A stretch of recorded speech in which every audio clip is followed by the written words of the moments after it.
अस्सलाम वालेकुम मेरे समझदार पाकिस्तानियों। मेरा नाम रेहान तारिक है और आप मेरा यूट्यूब चैनल और फेसबुक पेज देख रहे हैं। करोड़हा दरूद आका दो जहां नबी मेहरबान मोहम्मद मुस्तफ़ा सल्लल्लाहु अलैहि वसल्लम पर। इस दुआ और इस उम्मीद के साथ इस व्लॉग का आगाज करते हैं कि अल्लाह रब्बुल इज़्ज़त इस मुल्क के फैसला साजों के दिलों में समझदार पाकिस्तानियों के लिए नरमी पैदा कर दे। सबसे पहले तो पाकिस्तान मुस्लिम लीग नून की एक और विकेट गिर गई है। एक और विकेट से मुराद यह है कि पहले शायद खाकान अब्बासी, फिर मिफ्ता इस्माइल और अब मोहम्मद जुबैर ने पाकिस्तान मुस्लिम लीग नून से इजहार लाताल्लुकी या पाकिस्तान मुस्लिम लीग नून को खैर बात कहने का फैसला कर लिया है। ऑल्दो मोहम्मद जुबैर आज से ठीक 1.5 माह पहले हमारे प्रोग्राम दस्तक में आए थे और उन्होंने इस बात का इजहार किया था कि अभी तक उन्होंने कोई फैसला नहीं लिया कि वो पाकिस्तान मुस्लिम लीग नून में रहेंगे या नहीं रहेंगे। लेकिन डिसाइसिव मोमेंट है, मोहम्मद जुबैर ने पाकिस्तान मुस्लिम लीग नून को खैर बात कहने का फैसला किया और उनके बकौल 16 माह की पीडीएम हुकूमत, अदम एतमाद की तहरीक और उसके बाद नून लीग ने वोट को इज्जत दो का बयानिया यानी मज़ामत की सियासत छोड़ के जो पावर पॉलिटिक्स का फैसला किया, ये वो अहम डिसीजंस हैं जिन्होंने मोहम्मद जुबैर को पार्टी से बदजन किया या पार्टी छोड़ने पर मजबूर किया। सवाल यह अहम नहीं है कि साबिक गवर्नर सिंध और पाकिस्तान मुस्लिम लीग नून के रहनुमा जो मरियम नवाज और नवाज शरीफ के तर्जुमान की हैसियत से भी काम करते रहे, उन्होंने पार्टी छोड़ दी है। बल्कि इंटरेस्टिंग और इंपॉर्टेंट बात यह है कि अब और कौन कौन पार्टी छोड़ने जा रहा है। यानी पाकिस्तान मुस्लिम लीग नून की अब विकटें आपको गिरती हुई महसूस होंगी, दिखाई भी देंगी, सुनाई भी देंगी। एक ऐसे मौके पर जब पाकिस्तान मुस्लिम लीग नून लेड कोलिशन गवर्नमेंट काम कर रही है, यानी जब आप हुकूमत में होते हैं तो उस वक्त तो बहुत कम ऐसा होता है कि आपको कोई छोड़ के जाए। जब आप ऑपोजिशन में होते हैं तो छोड़ने के चांसेस ज्यादा होते हैं। लेकिन हुकूमत में होते हुए ये बड़े अचंभे की बात है और बाइस ताज्जुब है कि पाकिस्तान मुस्लिम लीग नून के लोग नून लीग से बदजन होके नून लीग को छोड़ के जा रहे हैं। हालिया दिनों में नवाज शरीफ साहब और मरियम नवाज साहिबा जो मरी में रहे, पंजाब हाउस में बहुत सारी मीटिंग्स करते रहे। 2 रोज पहले जो सेनेट के अंदर पाकिस्तान मुस्लिम लीग नून की पार्लिमानी पार्टी है, उसका इजलास हुआ। सेनेटर्स के इजलास में नवाज शरीफ साहब ने जो गुफ्तगू की उसको स्टेट मीडिया के ऊपर, पाकिस्तान टेलीविजन के ऊपर बराह रास्त नशर भी किया गया। हम मरियम नवाज और नवाज शरीफ के इस विजिट से मुतालिक आपको बताते रहे हैं कि इसका जो बुनियादी मिशन है वो नाराज रहनुमा शाहिद खाकान अब्बासी को मनाना भी था। किसी तरीके से भरपूर कोशिश की गई कि शाहिद खाकान अब्बासी को पार्टी छोड़ने यानी पार्टी में वापस आने पर आमादा किया जाए, उनको कन्विंस किया जाए। शाहिद खाकान अब्बासी साहब जो party election commission of Pakistan के साथ रजिस्टर करा चुके हैं, जो नून लीग से राहें जुदा कर चुके हैं, लेकिन वो ये मानते हैं कि नवाज शरीफ साहब के साथ उनका ताल्लुक है। नवाज शरीफ साहब भी शाहिद खाकान अब्बासी की बहुत कदरदान है। और सादिया अब्बासी जो शाहिद खाकान अब्बासी की हमशीरा हैं, उन्होंने भी नून लीग के इस इजलास में शिरकत की जो मरी में हुआ। सादिया अब्बासी की तारीफ की कि शाहिद खाकान अब्बासी और खुद नवाज शरीफ के लिए खाना लेकर सादिया अब्बासी उस वक्त पहुंचती रही कि जिस वक्त वो जेल में थे। नवाज शरीफ साहब शाहिद खाकान अब्बासी की भी मोतरफ है और सादिया अब्बासी साहिबा की पार्टी के लिए खदमात के भी गुनगार हैं। अब शाहिद खाकान अब्बासी को रोकना क्यों ज़रूरी है? नवाज शरीफ साहब ये समझते हैं कि पार्टी के अंदर बहुत से ऐसे डिसेंटिंग वॉइसेस हैं, नाराज़ लोग हैं, जो टूट के शाहिद खाकान अब्बासी को ज्वाइन कर सकते हैं या उनकी पार्टी में शामिल हो सकते हैं। और वो ये फोर्स ही कर रहे हैं कि अगर ये लोग पाकिस्तान मुस्लिम लीग नून को छोड़ के जाते हैं तो ये नून लीग को बहुत बड़ा धचका, बहुत बड़ा डेंट होगा, खास तौर पे नवाज लीग को, नवाज शरीफ साहब को। क्योंकि जो लोग छोड़ के गए हैं उनका बुनियादी इख्तलाफ शहबाज शरीफ स्टाइल ऑफ पॉलिटिक्स के साथ है, शहबाज शरीफ गवर्नमेंट के साथ है। वो मोहम्मद जुबैर हों, वो शाहिद खाकान अब्बासी हों, वो मिफ्ता इस्माइल हों या और दीगर जो नाम हैं।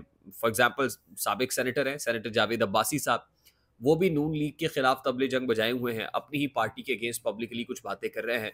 तो बड़ा अहम हो जाएगा आने वाले दिनों में ये देखना कि कौन कौन है जो नून लीग को छोड़ता है। तो ऐसे में जब पार्टी सदारत मियां नवाज शरीफ के पास आ गई है, तो क्या वो लोगों को कन्विंस कर पाएंगे कि अब प्रैक्टिकली जो पार्टी के मुख्तार कुल हैं, यानी जिन्होंने डिसीजन लेना है, ये डिसीजन जिनके हाथ में है, कंट्रोल जिनके हाथ में है, देखिए सिंबॉलिकली वो मेरे हाथ में है और मैं ही चीज़ों को चलाऊंगा इंतजामी तौर पर, क्या कन्विंस कर पाएंगे और पार्टी को मजीद शिकस्त और रिखत से बचा सकेंगे या नहीं? इस हवाले से आने वाले दिन बड़े इंपॉर्टेंट है।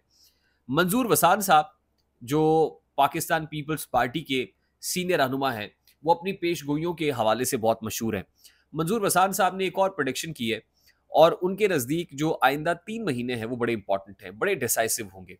और लाइकली वो कहते हैं कि पाकिस्तान मुस्लिम लीग नून के शहबाज शरीफ साहब जो इस वक्त वजीर आजम है, वो नेशनल असम्बली डिसॉल्व भी कर सकते हैं, वो कौमी असम्बली तहलील कर सकते हैं। उनसे पूछा गया कि कौमी असम्बली तहलील होगी तो क्या सुबह की असम्बलियाँ यानी सूबाई असम्बलियाँ भी तहलील हो जाएंगी। वो कहते हैं ऐसा मुमकिन नहीं है, ये नहीं हो सकता, बल्कि सूबाई असम्बलियाँ इंटैक्ट रहेंगी, कौमी असम्बली डिसॉल्व करके तो इलेक्शन की तरफ जाया जाएगा।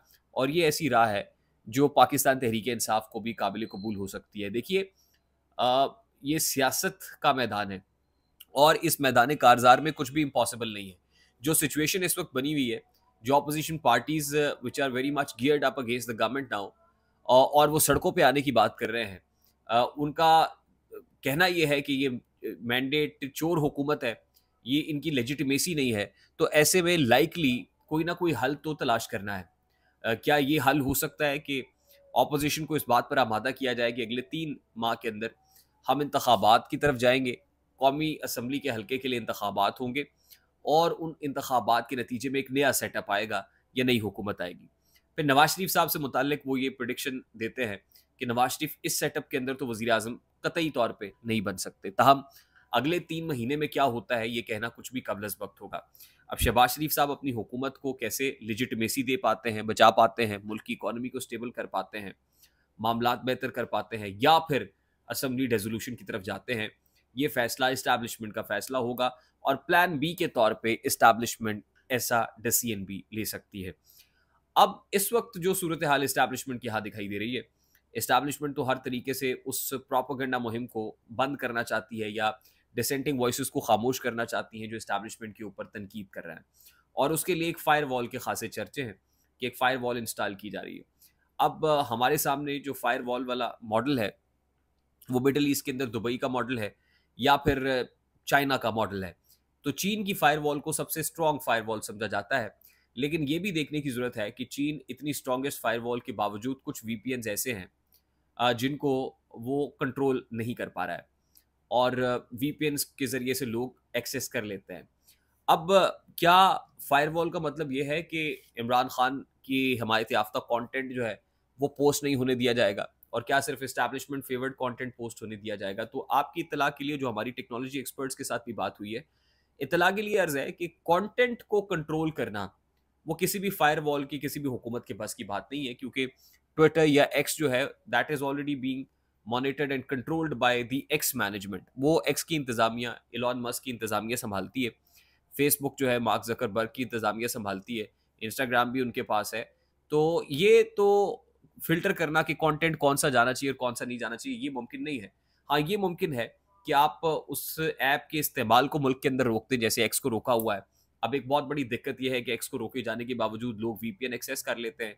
तो वीपीएन के इस्तेमाल को रोका जा सके या उसके ज़रिए से जो ऐप है उसके इस्तेमाल को इतना स्लो कर दिया जाए कि लोग कुछ पोस्ट ही ना कर पाएँ, लोग अपनी फीड को रिफ्रेश ही ना कर पाएँ। तो फायरवॉल से ये हो सकता है, लेकिन ये नहीं हो सकता कि कंटेंट को फ़िल्टर किया जाए। प्रो पीटीआई कौन सा कंटेंट है, एंटी पीटीआई कौन सा है, प्रो एस्टैब्लिशमेंट कौन सा है, एंटी एस्टैब्लिशमेंट कंटेंट है, शायद ये मुमकिन नहीं हो पाएगा। आई होप मेरी बात आप तक पहुंची होगी। अगर पहुंच जाए तो वीडियो को लाइक और शेयर करना मत भूलिएगा। चैनल पे नए तो चैनल को सब्सक्राइब कर लीजिएगा, बेल आइकन ज़रूर दबाइएगा। मुझे रेहान तारिक को इजाज़त दीजिए, अपना बहुत सारा ख्याल रखिएगा। अस्सलाम वालेकुम।